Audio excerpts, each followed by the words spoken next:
Welcome to Aravinda కథలు.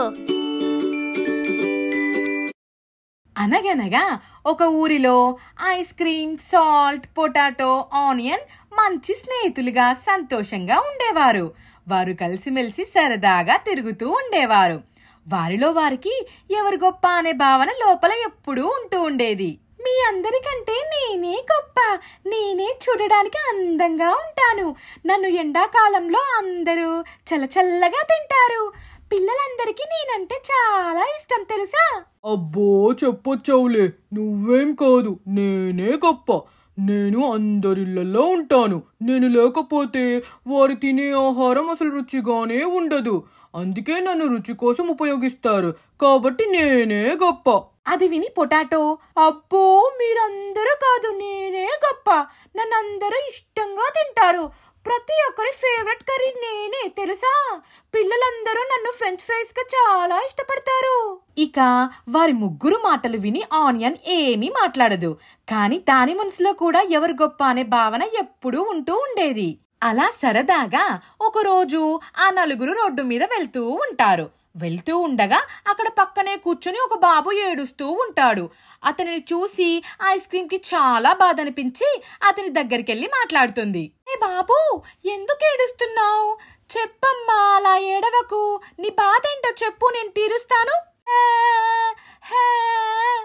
నాకు నాకు నువ్వే కావాలి, నాకు ఐస్ క్రీమ్ తినాలనిపిస్తుంది, అమ్మ కొనిపెట్టమంటే కొనిపెట్టడం లేదు, కాబట్టి నువ్వే కావాలి, నిన్ను తినేస్తా. అయ్యో, ఇంకేముంది, ఆ బాబు ఐస్ క్రీమ్ ని తీసుకొని తినేస్తాడు.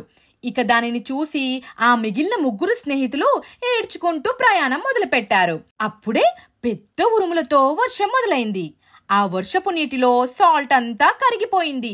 ఇక మిగిలిన ఇద్దరు పొటాటో, ఉల్లిపాయ బోరున ఏడ్చుకుంటూ వెళ్తున్నారు. అయ్యో చూసావా ఉల్లిపాయ, మన ఇద్దరమే మిగిలాము, ఇక మన స్నేహితులు లేరు. అవును పొటాటో, ఇక మన స్నేహితులు లేరు, మన ఇద్దరమే ఒకరికి ఒకరం తోడుగా ఉండాలి, సరేనా? ఇక ప్రయాణం చేస్తూ దారి మధ్యలో ఆగారు. పెద్ద వర్షం పడడంతో బజ్జీ షాప్ అతనికి గిరాకీ చాలా ఉంది. ఇక పొటాటోస్ అయిపోవడంతో పక్కనే నడుచుకుంటూ వెళ్తున్న పొటాటోని తీసి వేడి వేడి బజ్జీలు వేశాడు. అది చూసి ఉల్లిపాయ పెద్దగా ఏడవడం మొదలుపెట్టింది.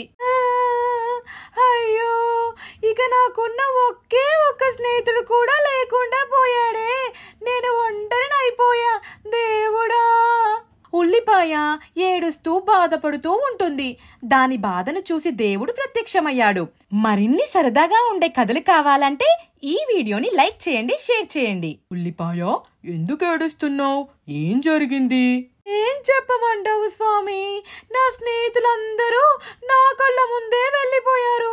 వారి కోసం నేను ఏడ్చాను, కానీ ఇప్పుడు నా కోసం ఏడ్చేవారు ఒక్కరు కూడా లేరు అని బాధపడింది.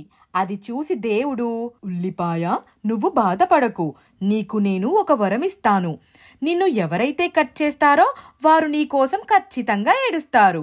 అది విని ఉల్లిపాయ అది నిజమా కాదా అని పరీక్షిస్తుంది. అప్పుడు అక్కడున్న ఉల్లిపాయని ఒక వ్యక్తి కట్ చేస్తాడు. కట్ చేయగానే అతని కంటి వెంబడ నీరు కారుతూనే ఉంటుంది. అది చూసి ఉల్లిపాయ సంతోషిస్తుంది. అరే బాబు, సబ్స్క్రైబ్ చేయండి.